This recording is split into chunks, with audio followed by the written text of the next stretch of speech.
Semuanya, saya Diki dengan NIM 1821741 akan menjelaskan tentang TOGAF Enterprise Architecture. Nah, penjelasan saya terkait TOGAF Enterprise Architecture hari ini akan terbagi menjadi 8 bagian, dimulai dari penjelasan singkat terkait arsitektur enterprise dan TOGAF hingga architecture roadmap. Masuk ke bagian yang pertama terkait arsitektur enterprise dan TOGAF. Jadi, secara umum, arsitektur enterprise merupakan cetak biru konseptual yang mendefinisikan struktur dan operasi dari suatu organisasi. Dan untuk merancang cetak biru konseptual tersebut, kita bisa menggunakan TOGAF, yaitu framework yang digunakan untuk merancang, merencanakan, mengimplementasikan, dan mengatur arsitektur teknologi informasi suatu perusahaan. Lalu, organisasi yang akan menjadi objek tinjauan dari pembuatan arsitektur enterprise kali ini adalah Merdeka Arcade Factory Outlet, yaitu sebuah factory outlet yang terletak di Jalan Merdeka. Visi dari organisasi ini adalah untuk menjadi factory outlet terbaik di Kota Bandung. Untuk mewujudkan visi tersebut, misi dari organisasi ini adalah yang pertama, menyediakan kebutuhan fashion berkualitas dengan harga yang terjangkau untuk masyarakat Bandung. Lalu yang kedua adalah meningkatkan kesejahteraan seluruh pihak yang terlibat dalam usaha factory outlet. Langsung saja masuk ke fase yang pertama dari TOGAF Architecture Development Method, yaitu fase preliminary. Beberapa hal penting yang perlu diperhatikan pada fase ini adalah yang pertama, kita akan mempersiapkan suatu organisasi dan memulai aktivitas pembuatan arsitektur. Yang kedua adalah mendefinisikan enterprise. Dan yang ketiga adalah menentukan framework yang akan digunakan. Dan yang keempat adalah mengevaluasi kematangan dan kapabilitas dari enterprise. Dan yang kelima, mendefinisikan architecture principles, yaitu sebuah prinsip yang digunakan sebagai pedoman untuk penggunaan dan penyebaran semua sumber daya dan aset TI di suatu perusahaan. Langkah pertama pada fase preliminary adalah menentukan cakupan dari organisasi yang terkena dampak. Tabel berikut menunjukkan cakupan dari organisasi yang terkena dampak berdasarkan studi kasus terhadap Merdeka Arcade FO. Berikut beberapa klasifikasinya, terdapat core enterprise yang akan terkena dampak paling banyak, lalu juga ada soft enterprise yang tidak secara langsung terkena dampak, dan juga ada extended enterprise yang berada di luar lingkup enterprise yang akan terpengaruh dalam arsitektur enterprise mereka sendiri. Seperti itu. Selanjutnya, masing-masing dampak terhadap enterprise tersebut dapat dilihat pada tabel. Langkah kedua pada fase preliminary adalah mengonfirmasikan sistem tata kelola dan framework pendukung. Pada langkah ini, intinya adalah kita meninjau sistem tata kelola saat ini untuk memahami bentuk dan konten keseluruhannya. Hal ini dilakukan untuk mengelola perubahan organisasi yang diperlukan dalam mengadopsi kerangka arsitektur baru. Struktur organisasi dari Merdeka Arcade FO dapat dilihat pada gambar. Langkah ketiga pada fase preliminary adalah mendefinisikan dan membentuk tim arsitektur. Nah, terdapat beberapa bagian pada langkah ini, yaitu yang pertama, business capability, mapping, dan maturity assessment. Lalu juga ada gaps yang mencakup domain bisnis, data, aplikasi, dan teknologi. Nah, yang pertama adalah business capability dari Merdeka Arcade FO yang dapat dilihat pada tabel. Penilaian terkait performance dan maturity level pada setiap kapabilitas dilakukan dengan menggunakan COVID. Dan didapatkan bahwa performance dari ketiga kapabilitas tersebut tetap berada di level 2. Sedangkan pada maturity level dari ketiga kapabilitas tersebut terdapat perubahan antara kondisi baseline dan kondisi target. Selanjutnya adalah gaps dari Merdeka Arcade FO yang dapat dilihat pada gambar. Dapat kita lihat bahwa terdapat gaps dari domain bisnis, data, aplikasi, dan teknologi yang prosesnya diambil dari COVID. Dan selanjutnya, langkah keempat pada fase preliminary adalah mengidentifikasi dan membuat prinsip arsitektur yang terdiri dari prinsip bisnis, data, aplikasi, dan teknologi. Berikut merupakan prinsip bisnis dari Merdeka Arcade FO yang dapat dilihat pada gambar. Dan selanjutnya adalah prinsip data dan prinsip aplikasi dari Merdeka Arcade FO. Dan yang terakhir adalah prinsip teknologi dari Merdeka Arcade FO. Selanjutnya, langkah kelima pada fase preliminary adalah menyesuaikan TOGAF dan framework lainnya. Terdapat beberapa penyesuaian yang dapat dilakukan pada TOGAF sesuai dengan kebutuhan enterprise, yaitu dapat berupa penyesuaian terminologi, penyesuaian proses, dan penyesuaian konten. Dan langkah terakhir pada fase preliminary adalah mengimplementasikan tools arsitektur. Penggunaan tools dalam pembuatan arsitektur enterprise disesuaikan dengan skala dari fungsi arsitektur pada organisasi. Lalu, Tools yang digunakan dalam pembuatan arsitektur enterprise kali ini adalah Spark Systems. Berikutnya, fase kedua dari TOGAF ADM, yaitu fase A, Architecture Vision. Beberapa hal penting yang perlu diperhatikan pada fase ini adalah, yang pertama, mengembangkan visi high level. Dan yang kedua, mendapatkan persetujuan untuk Statement of Architecture Work dengan mendefinisikan scope, mengestimasi resource yang dibutuhkan, dan mengembangkan roadmap dan schedule. Lalu juga mendefinisikan KPI dan metrik, serta mengembangkan communication plan. Langkah pertama pada fase A adalah membangun proyek arsitektur. Pada langkah ini, perlu diperhatikan bahwa aktivitas arsitektur harus direncanakan dan dikelola menggunakan praktik yang sudah diterima oleh perusahaan. Lalu, langkah kedua pada fase A adalah mengidentifikasi stakeholder, concern, dan kebutuhan bisnis. Berikut merupakan stakeholder dan concern dari Merdeka Architect FO yang dapat dilihat pada tabel. Dan langkah ketiga pada fase A adalah mengonfirmasikan tujuan, faktor penggerak, dan batasan bisnis. Nah, terdapat beberapa bagian pada langkah ini, yaitu ada business goal, business driver, dan business constraints. Nah, berikut merupakan business goal dari Merdeka Architect FO. Lalu selanjutnya adalah business driver dari Merdeka Architect FO. Dan yang terakhir merupakan constraint dari Merdeka Architect FO. Lalu selanjutnya langkah keempat pada fase A adalah mengevaluasi kapabilitas bisnis. Pada langkah ini, kemampuan dasar dan target dalam konteks keseluruhan perusahaan dapat didukung dengan membuat diagram value chain yang menunjukkan keterkaitan dari kemampuan yang terkait. Berikut merupakan diagram value chain dari Merdeka Architect FO yang dapat dilihat pada gambar. Dan langkah kelima pada fase A adalah menilai kesiapan untuk transformasi bisnis. Langkah ini dapat digunakan untuk mengevaluasi dan mengukur kesiapan organisasi dalam menghadapi perubahan. Hasil ini kemudian akan digunakan untuk menentukan cakupan arsitektur, yaitu untuk mengidentifikasi kegiatan yang diperlukan dalam proyek arsitektur dan untuk mengidentifikasi bidang risiko yang harus ditangani. Langkah keenam pada fase A adalah mengidentifikasi cakupan. Jadi intinya pada langkah ini kita menentukan apa yang ada di dalam dan apa yang ada di luar cakupan dasar arsitektur dan upaya arsitektur target. Lalu langkah ketujuh pada fase A adalah mengonfirmasikan prinsip arsitektur. Pada langkah ini, kita akan meninjau prinsip-prinsip tempat arsitektur akan dikembangkan, serta memastikan bahwa definisi yang ada adalah yang terkini. Lalu selanjutnya langkah ke-8 adalah mengembangkan architecture vision. Architecture vision biasanya mencakup luasnya ruang lingkup yang diidentifikasi untuk proyek secara high level.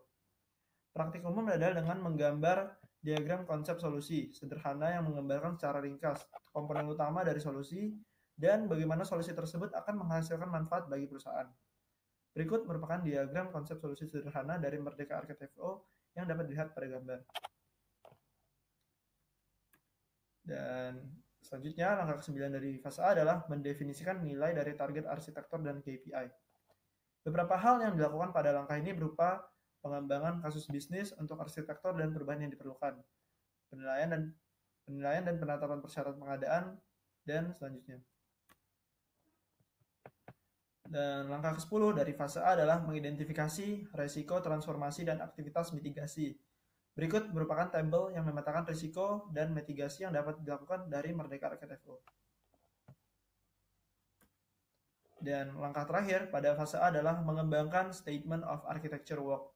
Pada langkah ini, intinya adalah kita akan menilai produk kerja yang harus diproduksi dan kapan terhadap serangkaian persyaratan kinerja bisnis. Hal ini akan melibatkan kita untuk memastikan bahwa, yang pertama, metrik kinerja dimasukkan ke dalam produk kerja, dan yang kedua, produk kerja terkait kinerja spesifik tersedia. Selanjutnya, fase ketiga dari TOGAF ADM adalah fase B, Business Architecture.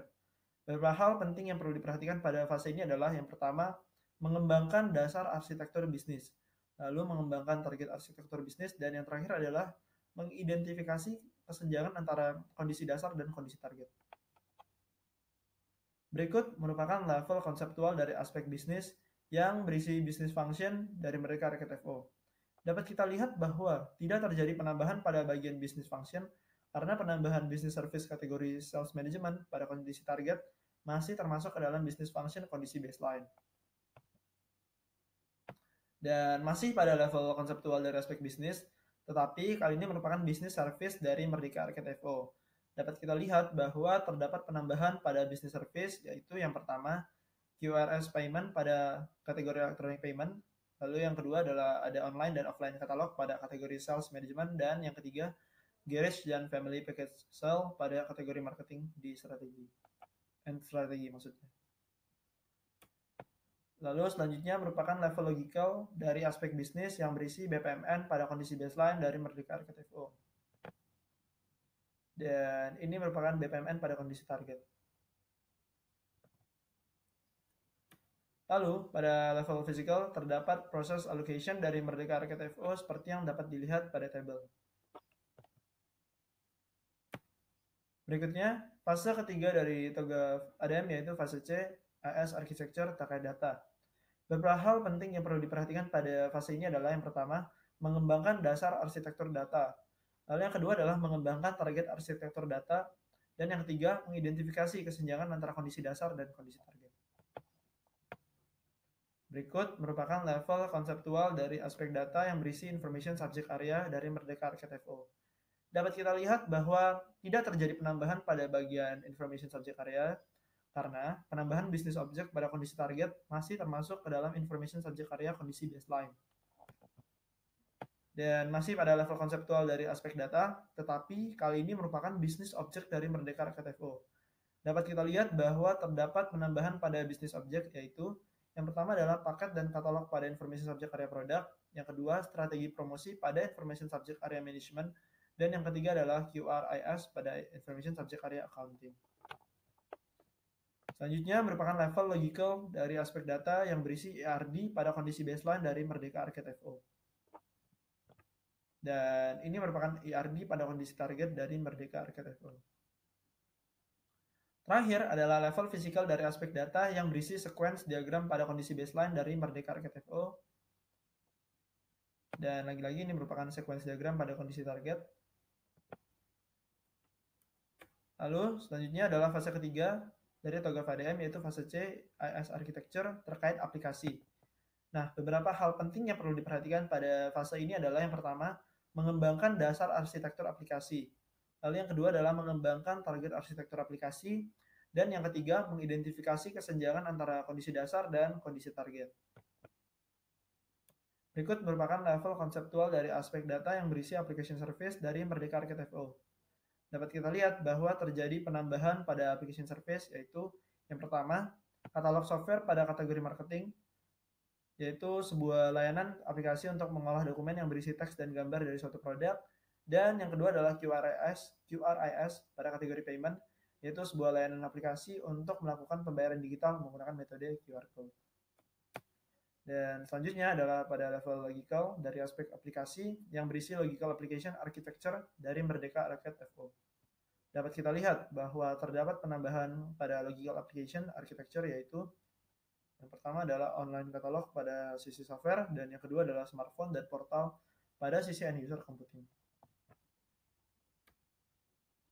Terakhir adalah level physical dari aspek aplikasi yang berisi physical application komponen dari Merdeka Arcade FO. Dapat kita lihat bahwa terdapat penambahan pada physical application komponen yaitu QR code, online katalog, dan offline katalog. Dan berikutnya adalah fase keempat dari TOGAF ADM, yaitu fase D, teknologi architecture. Beberapa hal penting yang perlu diperhatikan pada fase ini adalah yang pertama, mengembangkan dasar arsitektur teknologi. Yang kedua adalah mengembangkan target arsitektur teknologi. Dan yang ketiga, mengidentifikasi kesenjangan antara kondisi dasar dan kondisi target. Berikut merupakan level konseptual dari aspek teknologi yang berisi teknologi service dari Merdeka Arcade FO. Dapat kita lihat bahwa terjadi penambahan pada infrastruktur service yaitu produk katalog yang merupakan layanan infrastruktur terkait proses pembuatan katalog produk. Dan selanjutnya adalah pada level logical dari aspek teknologi yang berisi logical infrastructure komponen dari Merdeka Arcade FO. Dapat kita lihat bahwa terdapat penambahan logical infrastructure komponen pada infrastructure service produk katalog, yaitu yang pertama adalah cloud storage sebagai teknologi yang memungkinkan penyimpanan data melalui internet, dan yang kedua adalah networking, yaitu teknologi yang memungkinkan perangkat untuk saling berhubungan dan bertukar informasi. Terakhir adalah level physical dari aspek teknologi yang berisi physical infrastructure komponen dari Merdeka Architect FO. Dapat kita lihat bahwa terdapat penambahan pada physical infrastructure komponen, yaitu QR payment, machine, dan mesin katalog.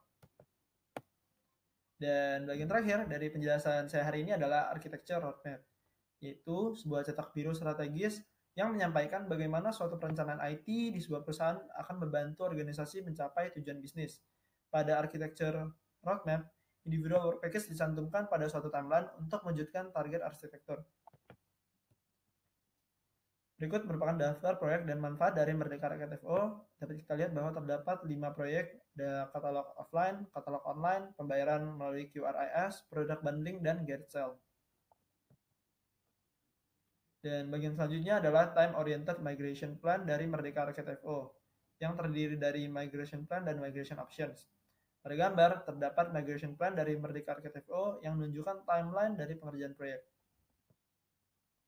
Selanjutnya adalah Migration Options dari aspek bisnis, data, aplikasi, dan teknologi dari Merdeka Rakyat FO. Lalu juga terdapat perkiraan biaya dari opsi migrasi yang dapat dilihat pada tabel. Dan juga terdapat kriteria pengukuran efektivitas dari setiap daftar proyek yang akan dilakukan.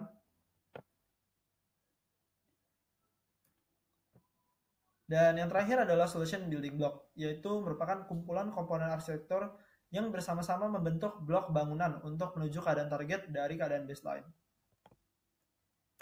Ya, sekian penjelasan singkat saya terkait TOGAF Enterprise Architecture dengan objek tinjauan Merdeka Arcade Factory Outlet. Jika teman-teman ingin mempelajari lebih lanjut terkait materi ini, teman-teman bisa langsung akses link yang saya berikan. Semoga bermanfaat dan jangan lupa untuk like dan subscribe video ini ya teman-teman. Thank you.